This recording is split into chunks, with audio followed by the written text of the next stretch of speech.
நண்பர்களே வணக்கம். நாம் தினமும் கூறுகின்ற இந்த திருக்குறள் விளக்கத்திற்கும் திருக்குறளுக்கும் நீங்கள் சப்ஸ்கிரைப் பண்ணுங்கள். சரி, இன்று நான் கூற வந்த திருக்குறள், தீயினால் சுட்ட புண் உள்ளாரும் ஆறாதே நாவினால் சுட்ட வடு. தீயினால் சுட்ட புண் உள்ளாரும் ஆறாதே நாவினால் சுட்ட வடு.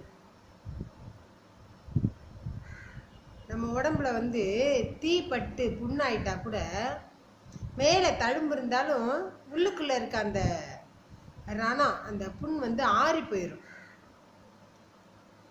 ஆனால் இந்த சுடு சொற்கள், நம்ம வீட்டு பெரியவர்கள், நம்மளுடைய உறவினர்கள், நம்முடைய நண்பர்கள், வேறு எவரேனும் நமக்கு வகையாளர்கள் யாரேனும் சுடு சொற்களை, கடுமையான சொற்களை நம் மீது நம்மை பார்த்து பேசினார்கள் என்றால், வீசிவிட்டார்கள் என்றால், நமக்கு என்னாகும், அந்த உள்ள ரணமாக இருந்து நம்ம நெஞ்சுக்குள்ளே நமக்கு அந்த புண்ணு ஆறவே ஆறாது அப்படின்றத திருவள்ளுவர் சொல்கிறார்.